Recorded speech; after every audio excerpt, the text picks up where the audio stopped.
Gifted talaga ang mga Kristiyano. Ibig sabihin, pag sinabi mong gifted ka, may nagbigay ng gift sa'yo. At nalaman ko, na-realize ko lang, isa sa mga gift natin mga Kristiyano ay yung matanggal yung takot mo. Ayun yun eh. Kasi ganito po yan eh. When you experience something so traumatic sa yung life, sa buhay mo, kapag ka nakikita mo yung nagpapaalala sa iyo ng trauma na yun, natatakot ka. Pero kapag ka dumating na yung time na maski nakikita mo na yung nagpapaalala ng trauma yun sa iyo, ay hindi ka na natatakot. Well, congratulations. Dahil yan po yung gift na sinasabi ko. Si Jesus din yung nag-aalis ng takot doon sa mga traumatic experience. Halimbawa, pag nakikita mo itong lugar na ito, itong tao na ito, it reminded you of something not really good that happened to your life before, way back.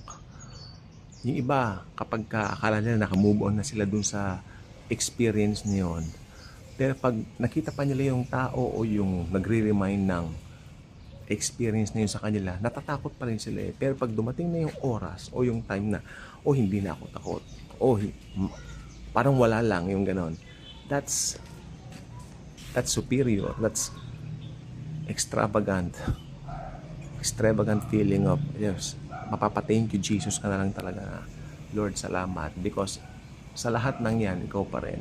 Alam mo, nakalagay po sa Bible na you prepared a table for me in front of my enemies, di ba? You prepare a banquet for me in front of my enemies.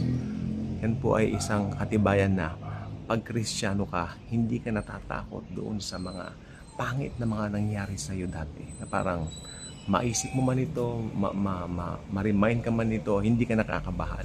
Natanggal na yung kaba. Yung pagtanggal ng kaba ang sinasabi ko na, wow, hindi na ako takot. Di ba? Malaya na ako. That's great. That's something na talagang, Lord, salamat po. Di ba? Ulitin ko, marami akong kilalang tao na nakamove on na ako, malaya na ako. Pero upon reminding of something like, okay, let me put it this way. Nakapag-asawa na itong lalaki ng isang babae na talagang mahal naman niya. Siyempre, mahal niya. Okay, love niya, di ba? Pero nakita niya yung ex niya, parang may something pa rin na nararamdaman, di ba? Yung parang ganon. Then kalaunan, mag-uumpisa na yung tawagan nila na mag-ex. So masisira yung samahan ng mag-asawa. Diyan ko lang po inahalin tulad dito. Parang ganito rin po sa nangyayari mga traumatic experience. Ay, nakamove on na ako sa trauma yun. O tapos na. Pero pag naalala mo yung trauma yun, bumabalik ka na naman doon eh. Yun po hindi maganda doon. Tulad ng isang lalaki na nahulog na naman sa pangangaliwa. Alam nyo, malakas po ako makadiscern eh. May kilala po kami dating ganyan na may isang party na na-meet niya yung ex niya. Parang na-discern ko na mahuhulog ito sa kasalanan. Ako, nagkakatuo nga po. Nabalitaan ko, naghiwalay na sila ng asawa niya na nagpakita sila ng image sa aming mga kaibigan nila na maganda yung samahan nila. Which is true naman po, mahal nilang isa't isa.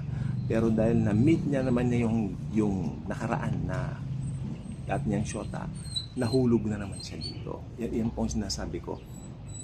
Kaya delikado po yung nami-meet mo yung nakaraan kung tutuusin. Not until matatag ka na. At ang katatagan ng isang tao ay na kay Christ. No? Yun po yun.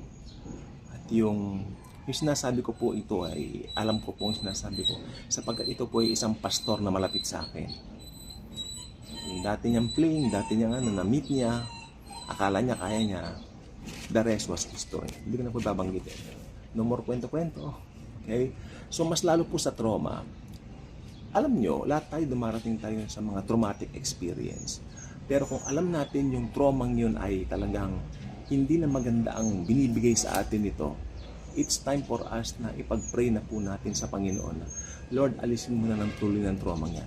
Dahil ang trauma yan ay walang gagawing mabuti sa buhay ko. Okay?